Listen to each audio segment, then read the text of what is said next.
Joseph Dorfman wrote in the method that if you are playing with this material imbalance, two bishops versus knight and bishop, right? Yeah. That the side who does not possess the two bishops should try to exchange the bishops and then play on the squares of that the bishop the remaining bishop that does not control. So basically black here plays this very nice strategy.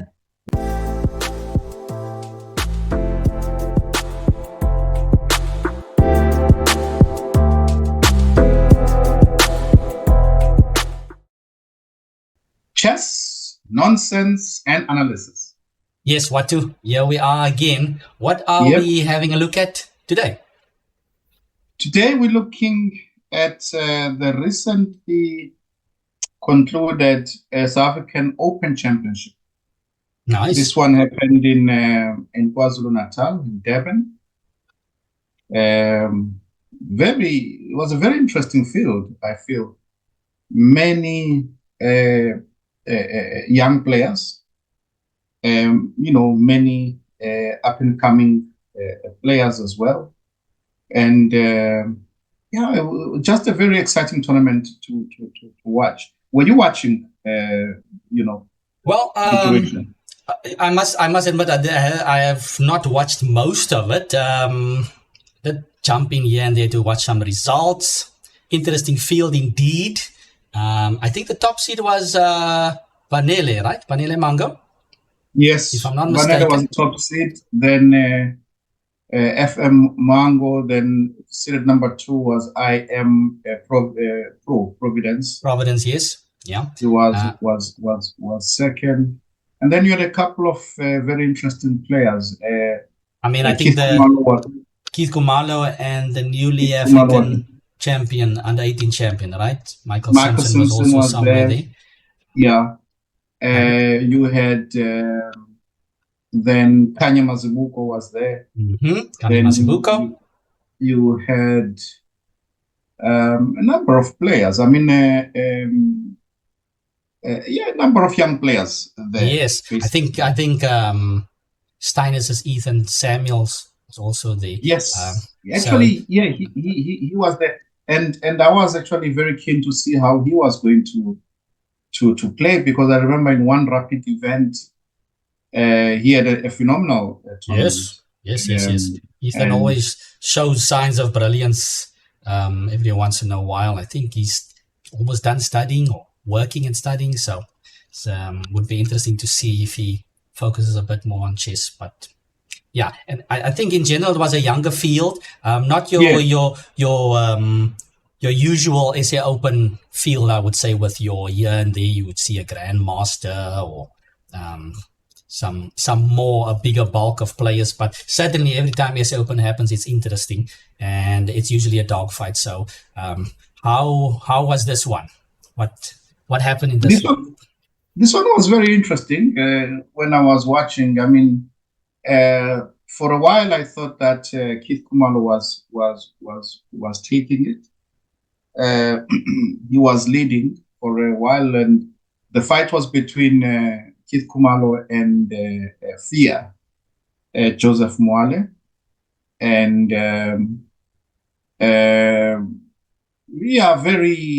very. I was also just interested before, just to go off a little bit on a tangent, because I also followed a little bit the Blitz. Because I think, yes, there was a Blitz, and it's a young field. Almost everybody played in the Blitz. And the winner there was actually Providence.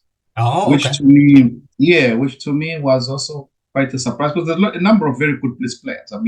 Keith Khumalo, South African Wolf, Vanele, yeah. Yes, and Mwale also. That's a good victory for Providence. We're in that field of Blitz players over there. So definitely, and I think he kind of, I don't remember the score, but very high score. Like he completely dominated it. Okay. But anyway, back to the tournament proper. So it was between Keith Kumalo and Fear. Yep. Mwale. And then the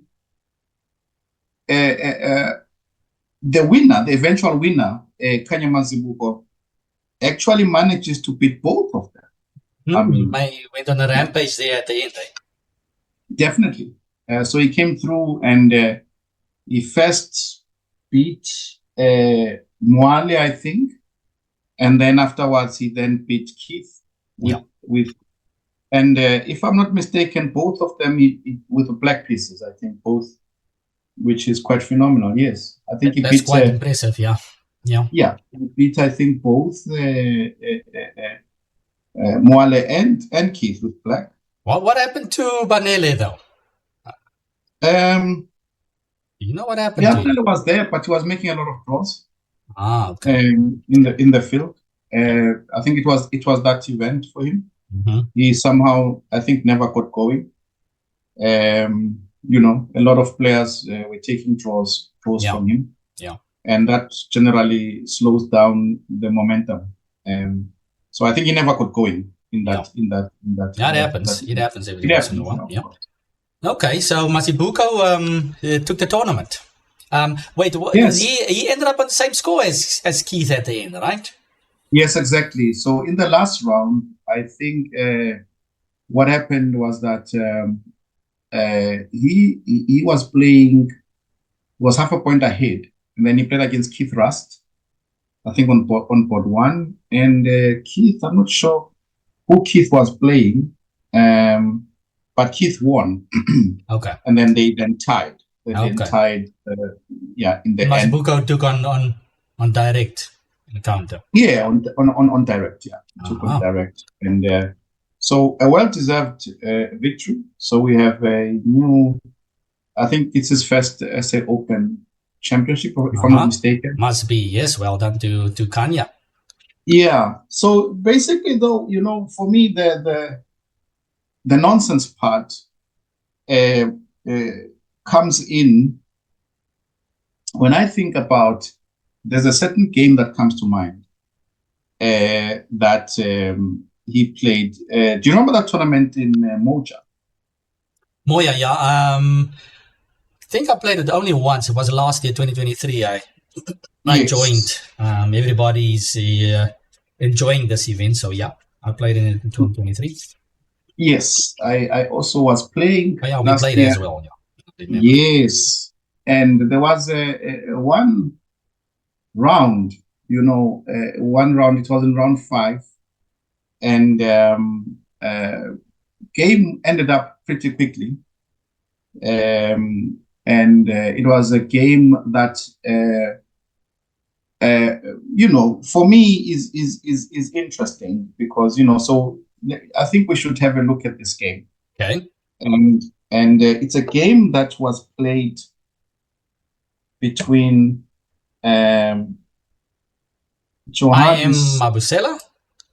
I am Mabusela against Kindred Master, current SA champion Khanya Mazibuko. Yeah.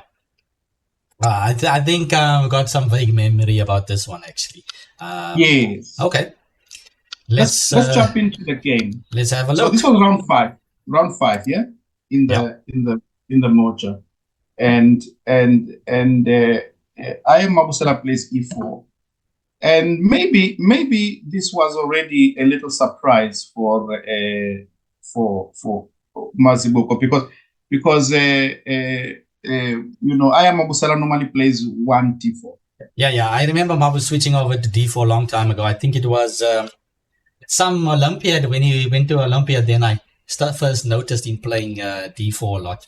He used to be an E4 player, right? But yeah, nowadays you just see him playing D4. Yes, but he switched over to D4. And at least in serious games, he normally plays 1 D4. So it definitely is a surprise, yeah? Yeah. And, Mazibuko plays E5, Knight F3. And now I was surprised to see Mazibuko play here F6. Oh, my. Okay, now this is ringing bells. Does this Do you something remember have a the name? I think I have some vague idea what happened here. Right. Does So, this have well, a for name? me, well, I don't know what the name is, but for me, this is sort of what you learn as a youngster, very quickly. And this is what you definitely show beginners, because it's sort of a typical mistake, isn't it? This F6. Because, well, white plays knight takes e5, as happened in the game. And now, unfortunately, I'm just, for the viewers maybe who don't know, f takes e5 allows queen h5 check, right? Yep. This is the problem. So now, if you play g6, then the queen will capture on e5, Drops. and afterwards the rook is going to fall. So, yeah, and then king e7 is not much better. Queen takes e5, king f7, bishop swoops c4 in. check, Yeah. some big trouble. Yeah. So I don't know what the idea is here for Mazibuko in playing this f6. I don't know if it was some, these days with computers, almost anything is playable, right? Mm-hmm. So I don't know. Is it some preparation that then went wrong, or hard to say what is happening? Yeah, definitely. Mm-hmm. I'm not sure. Yeah. So how does he respond here? Queen e7, right? He plays queen e7. So knight f3 is played. Yeah. Yes, he's pawn back. Check. Bishop e2. So yeah, in terms of, I mean, if you're gonna play f6 and you're expecting knight e5, and then you wanna play queen, so we have to assume that this is the position that he desires to go for. I start laughing because it's king on e8, queen on e4. It's I don't know. It would be nice to have some nice explanation as to what is the desired position here. But anyway, what happens? D5 happens, and white castles, logical move. Queen on e4, and the bravery is the bravado is for me, because the queen, there's not even an attempt to run away with the queen or anything. It is just left there. Just consolidate the pawn structure first before anything else. The pawn structure. First things first, first the pawn structure. So pawn to c6, and now the rook comes to e1. You know what it reminds me of something. I think it was at the African Individuals, maybe a year or two ago. I was there with a few SA players, and we met up with Kenny Solomon there as well, Grandmaster Kenny Solomon. So we were chilling there, having lunch and supper together. It was myself and Kenny Solomon. Jesse was also there. I think Anzel also played. Quite a few people played. And then we actually met up with another former SA player, Gavin Anderson. Right? So Gavin Anderson, I played once upon a time. Don't really know him as a player because I grew up in the Eastern Province playing there, and he was a Western Province player. But I heard about him. And anyways, so I played Gavin, I think, once in the Capablanca tournament that we spoke about. I think that our previous session we spoke about Capablanca. Robert Guaze in the same section. Actually, I played Gavin, I'm not mistaken, in that same tournament. And then I played him again in this African Individuals. But I think, I'm not sure if Kenny actually played Gavin. I think they might have played. Yes. Right. And since they are both from Western Province, similar age, I'm assuming. Talk about pawn structure. So I think Kenny won the game. Or I stand to be corrected, but one thing we were talking during a lunch, and Kenny was saying, one thing's for sure. One thing about Gavin, doesn't matter if he loses, Gavin always has a healthy pawn structure. That's for sure. So, that's what Kenny pointed out about Gavin Anderson. Perhaps Khanya also had some innate feeling to get his structure intact over there. Rook E1 looking a bit dangerous over here. Certainly not, maybe not Khanya's day. I don't know, maybe he had a long night, or I'm not sure. But let's see what happened. Well, he plays 97, so okay. He wants to, sort of stop, of course, the queen being pinned. Yeah. And C4 is played. Okay, logical move. Attacking the center, wanting to play knight C3 next. Bishop F5. Bishop F5, okay. Possibly now the idea is to play some queen C2. And go into some endgame, right? Yeah, but you see, this is also a questionable decision. Why white would allow queen C2? Because, but okay, I don't know, but because for me, I would like to keep the queen on the board, isn't it? Okay, I mean, so you think about Bishop F5, maybe I should try it. Maybe white should try something like 3 or something like this. Yeah, because black is far from being fully developed. Yeah. And, and the square E6 is also going to be a little problem. So you're always guaranteed of a nice small little edge here, no? I mean, maybe why am I saying small? Considerable edge, actually. Yeah, looks good. Looks good for white. It looks very good for white. So, white played knight C3, which is an interesting decision because it allows queen C2. But maybe is there a pawn that's going to... Yeah, maybe after the trades. Yeah. And pawn takes. I mean, if black plays something like CD, it kind of still looks good for white. I mean, you have knight D4, knight B5 ideas. The E6 square is all creaking. Maybe even knight takes D5. Is knight takes D5 a move? Takes D5 also potentially, yeah. So maybe pick up the pawn, yeah, with knight takes D5. So that if still looks kind of nice for white. Yeah. So white would be a healthy pawn now. Yeah. Okay. So but after c takes D5, I mean, then Khanya played knight takes D5. Okay, that move is inexplicable because your king is wide open, and white played bishop D3, and he decided to call it a day. Oof. So certainly a very bad loss by all accounts. Yeah, that was rough. It was a rough game. Then of course now if we look at a year later, I think some good improvement then. Yeah, for sure. Maybe nerves, maybe I don't know, but nerves opening, a lot of improvement if you think about it.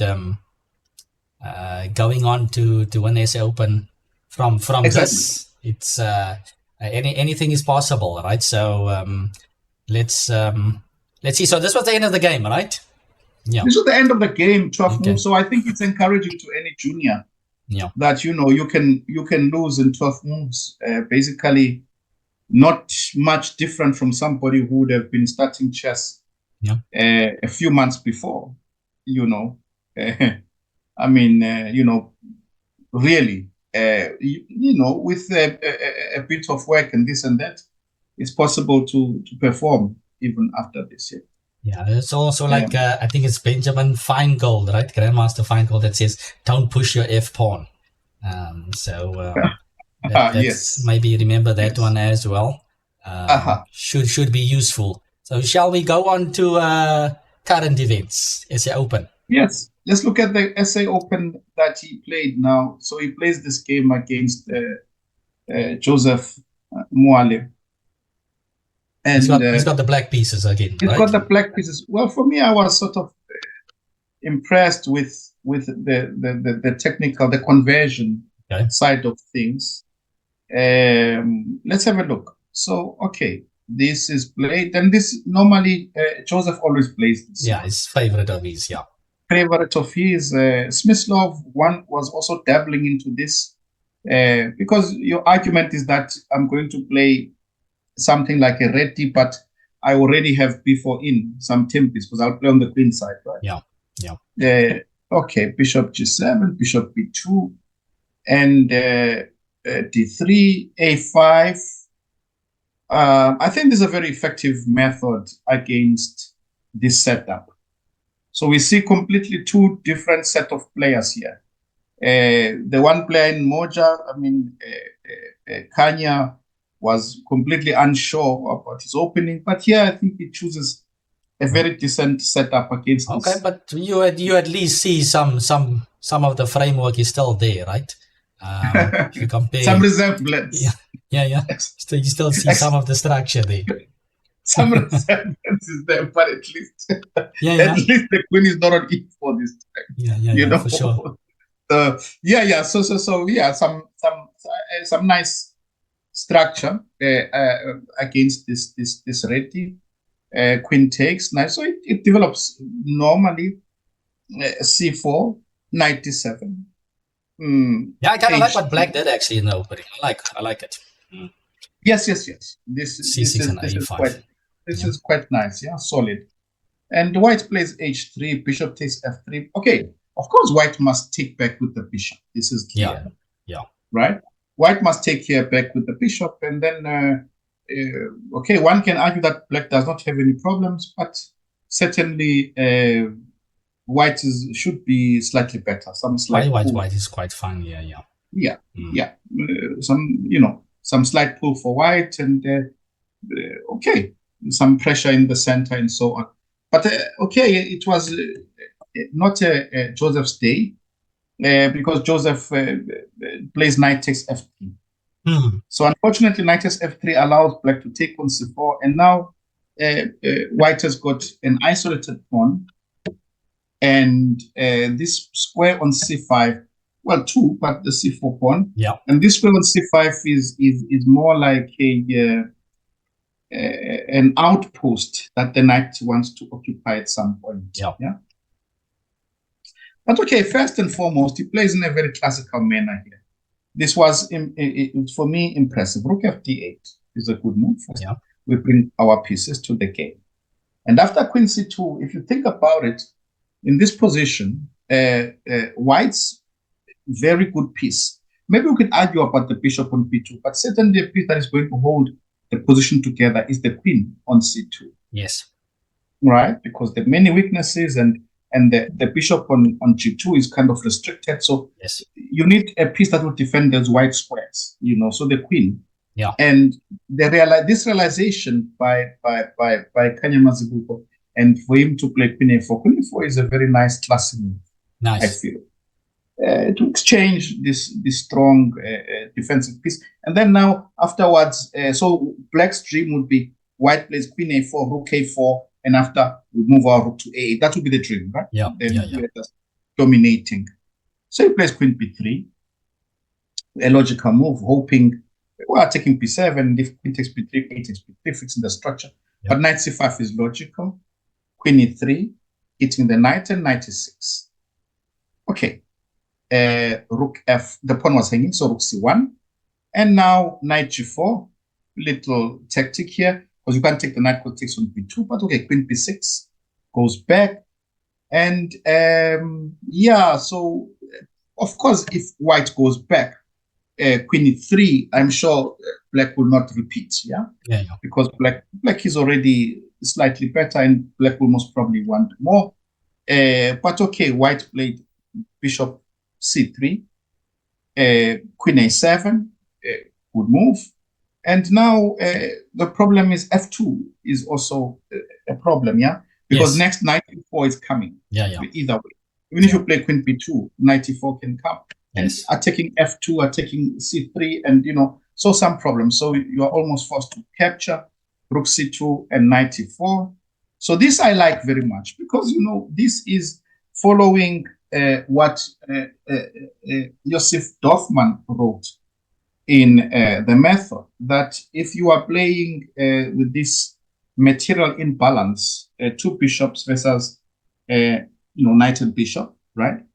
Yeah. That the side who does not possess the two bishops should try to exchange the bishops and then play on the squares of that the bishop, the Was traded remaining off. bishop, yes, that does not control. So basically, black here plays this very nice strategy. Wants to exchange the black squared bishops, and then black would then play on the black squares. Nice. And okay, so the rationale. So for someone asking, but what's the rationale? Okay, let's do this. Place bishop e5, bishop takes e5, knight takes e5, knight c5. Let's say in this position we count the number of black pieces, but we're not looking at the pawns. We're looking at the big pieces, right? Yeah.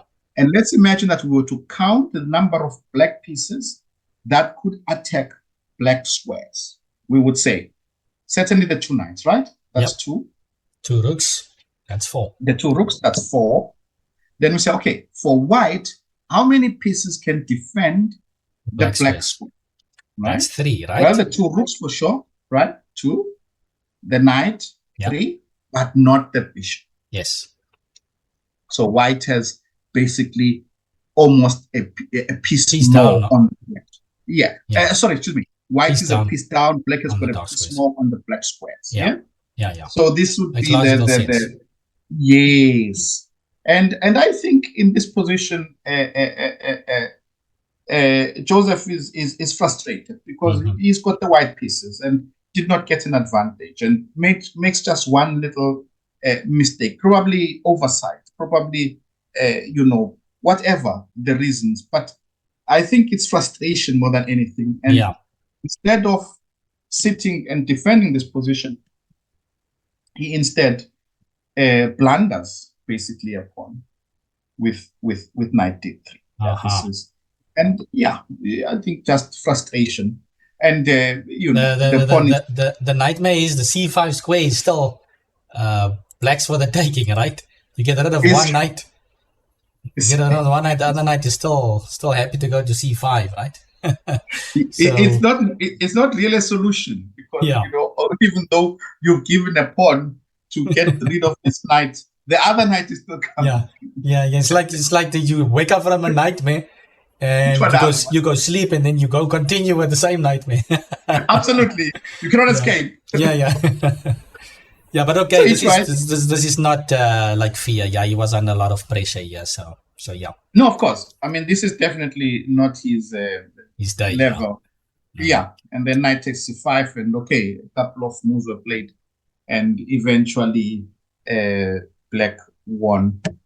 And with this the championship as well. Well, not with this game. I mean, still. But this was the start of that run that he made, right? So nice technique there by Khanya Mazibuko. Good game there against Fia, and certainly you can jump from anywhere, any shall I say, any slump or anything in chess, you can bounce back and come back to perform quite well. So well done to Khanya once again.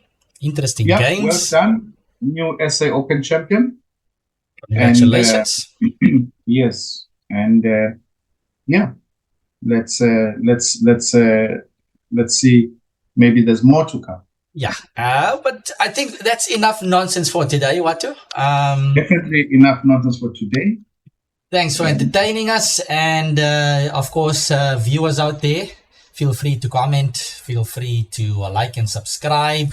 We are making a run for 500 subscribers, so please join in and support the channel. And yes, we'll see you for the next video pretty soon. Cheers.